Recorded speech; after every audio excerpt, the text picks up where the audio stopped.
అదరగొట్టే కారం రంగు రుచి ఆచి కారం పొడి. నిన్న చంద్రబాబు నాయుడు గారు ఢిల్లీ వెళ్లారు. కేంద్ర హోంమంత్రి అమిత్ షాతో భేటీ.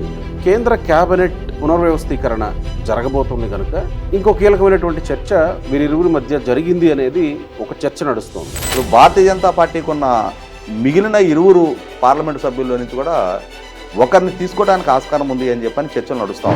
అధికారంలో ఉన్న రాష్ట్రం ఆంధ్రప్రదేశ్ మాత్రం ఎన్డీఏ కూడా. ఆంధ్రప్రదేశ్కి ఎంత ప్రాధాన్యత లేదా ఈ రాష్ట్రానికి ఎంత ఎక్కువ అని అంటే రాష్ట్రాన్ని తీసేసిందా?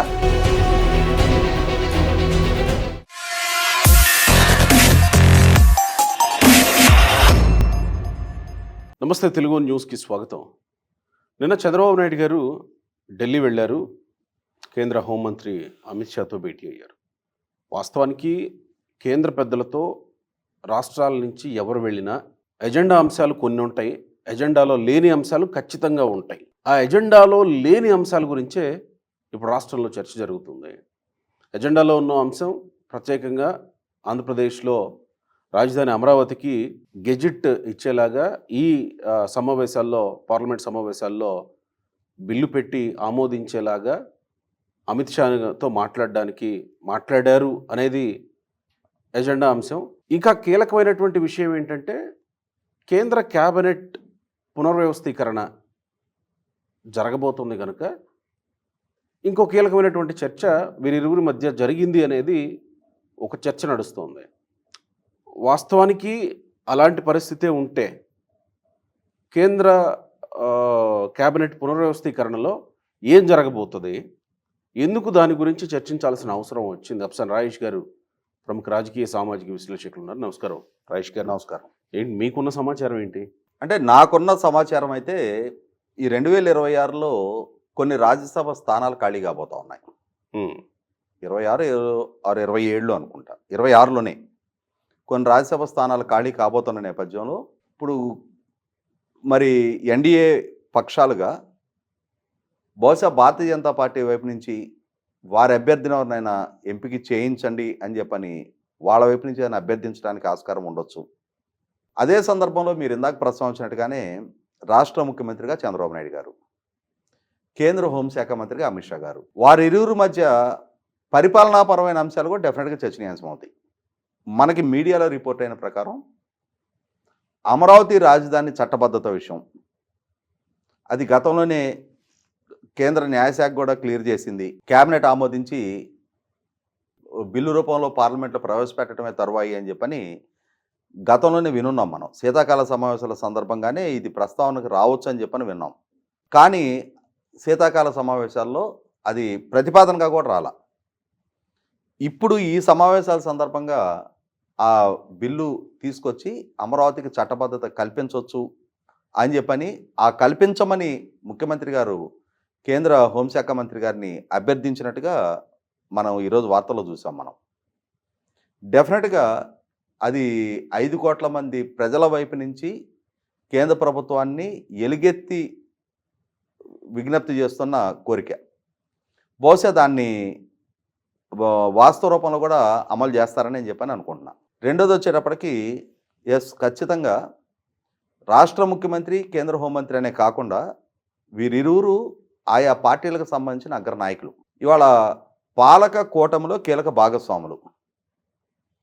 ఇరువురు రాజకీయ నాయకులు కలిసినప్పుడు తప్పనిసరిగా రాజకీయాల గురించి కూడా ప్రస్తావన వస్తుంది. ఇవాళ కేంద్రంలో ఏ నడుస్తూ ఉంది, రాష్ట్రంలో ఏ నడుస్తుంది, ఏ రాజకీయ పక్షం, ఏ నాయకుడు ఏ విధంగా వ్యవహరిస్తూ ఉన్నాడు.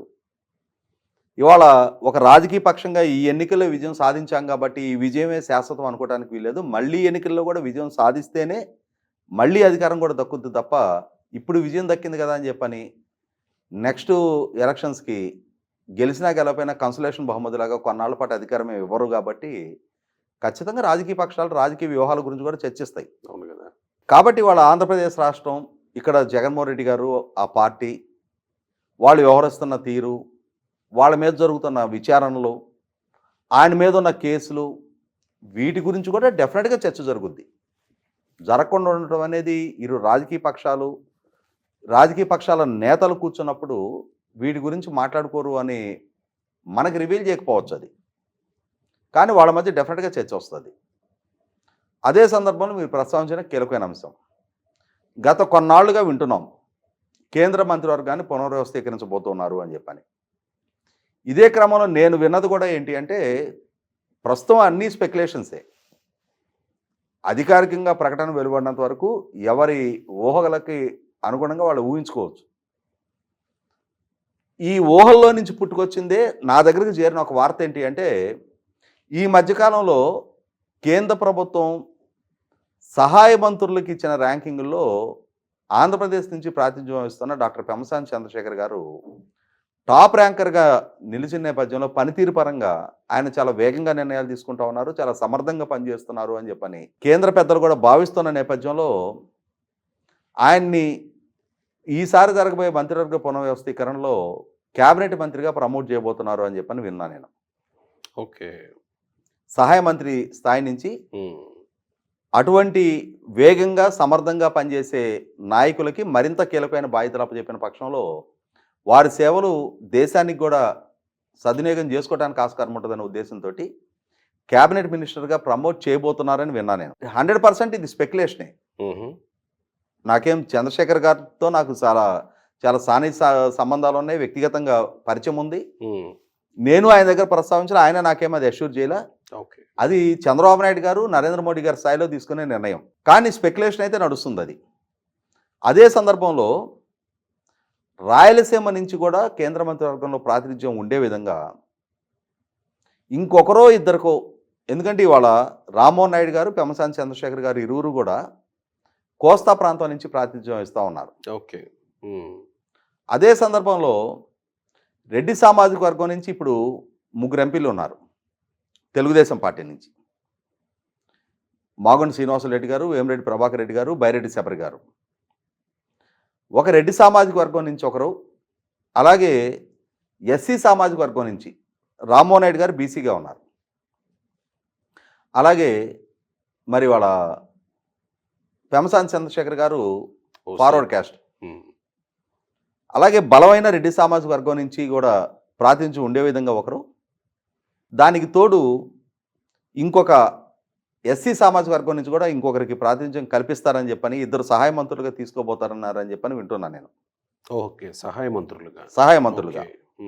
అదే సందర్భంలో ఇంకొక కూటమి భాగస్వామ్య పక్షం జనసేనకి సంబంధించిన సీనియర్ లోక్సభ సభ్యుడు బాలశౌరి గారు, ఆయనని కూడా కేంద్ర కేబినెట్లోకి తీసుకోబోతున్నారు, జనసేన పార్టీకి కూడా ప్రాతినిధ్యం కల్పించబోతున్నారని చెప్పని వింటున్నా.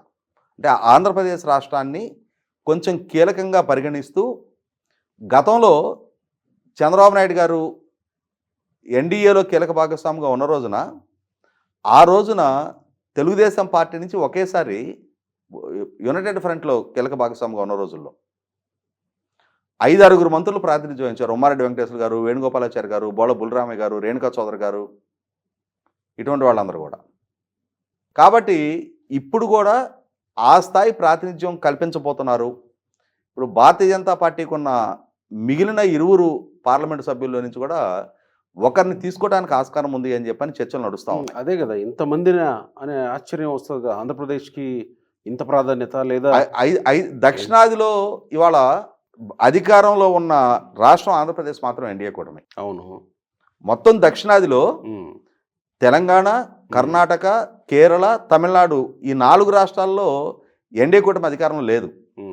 కాబట్టి వాళ్ళ ఆంధ్రప్రదేశ్ రాష్ట్రం అనేది భారతీయ జనతా పార్టీకి, ఎన్డీఏ కూటమికి దక్షిణాది మొత్తానికి ప్రాతినిధ్యం వహిస్తున్న రాష్ట్రం. కాబట్టి ఈ రాష్ట్రం నుంచి ఇంకా అదనంగా ఇంకొక 3-4 మంత్రులుగా ఎంపిక చేసుకోవటం వల్ల వచ్చే నష్టం ఏమి లేదు. గతంలో ఆంధ్రప్రదేశ్ రాష్ట్రం మీరు చెప్పింది రాష్ట్రంలో ఉన్న ప్రాంతీయ పార్టీలు అయితే కుల సమీకరణల ప్రకారం ఒక ఎస్సీ, ఒక రెడ్డి, ఒక అంటే మీకు ఒక విషయం చెప్తా. 1984లో ఇందిరాగాంధీ గారి ప్రభుత్వంలో ఆ ఎన్నికల్లో తెలుగుదేశం పార్టీ చేతిలో, ఎన్టీ రామారావు గారి నాయకత్వంలో ఉన్న తెలుగుదేశం కూటమి చేతిలో రాష్ట్రాన్ని నుంచి ప్రాతినిధ్యం వహిస్తున్న 7 మంత్రులు ఓటమి చెందారు. అంటే అప్పుడు రాష్ట్రం నుంచి ఎంతమంది మంత్రులు ప్రాతినిధ్యం వహించినట్టు?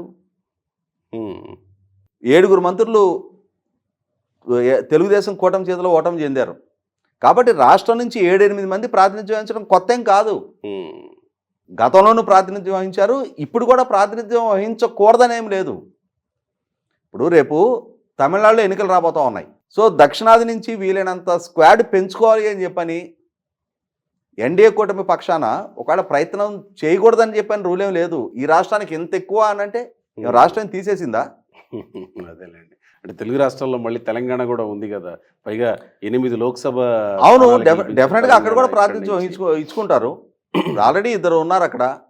ఇంకా అదనపు ప్రాతినిధ్యం అక్కడి నుంచి కూడా కల్పించుకోవచ్చు. ఉమ్. కాబట్టి ఏంటంటే నేను ఇందాక చెప్పా, ఇప్పుడు చెప్తున్నా, ఇవన్నీ స్పెక్యులేషన్స్. వీటిని 100% వాళ్ళు పరిగణలోకి తీసేసుకొని రేపొద్దున మనం ఊహించిన వాళ్ళందరికీ పదవులు కట్టపెట్టేస్తున్నారని చెప్పని మనం చెప్పలేము. కానీ స్కోప్ అయితే ఉంది డెఫినెట్గా. ఉమ్. ఇవాళ రాయలసీమ నుంచి కేంద్ర మంత్రివర్గంలోకి ప్రాతినిధ్యం కల్పించాలి అనేది, అదే సందర్భంలో కల్పించే క్రమంలో కూడా కుల సమీకరణాల గురించి చంద్రబాబు నాయుడు గారు ఎంత సీరియస్గా కన్సిడర్ చేస్తారనేది మనకందరికీ తెలుసు. కాబట్టి రేపు భవిష్యత్తులో పలానా వాళ్ళకే ఇచ్చారు, పలానా వాళ్ళని పరిగణలోకి తీసుకోలేదనే విమర్శలకు ఆస్కారం లేకుండా ఉమ్. ఇవాళ వీలైనంత వరకు ఆ సామాజిక న్యాయాన్ని పాటించే విషయంలో ఆయన చాలా స్ట్రిక్ట్గా ఉంటారు. ఉమ్. కాబట్టి ఆ దిశగా కూడా ప్రయత్నాలు జరగవచ్చు. ఖాళీ కాబోతున్న రాజ్యసభ ఈసారి మళ్ళీ ఇంకేమన్నా స్పెక్యులేట్ చేయొచ్చా? రాజ్యసభ ఇప్పుడు అంటే ఎగ్జాక్ట్గా నాకు ఇప్పుడు ఎన్ని ఖాళీలు వస్తున్నాయి అనేది ఇంకా నాకు అయితే గుర్తులేదు. ఓకే. అది ఒకసారి నేను ఆ సమాచారం తీసుకున్న తర్వాత నెక్స్ట్ డిబేట్లో అది మాట్లాడదాం. రైట్ అండి, థ్యాంక్ యూ.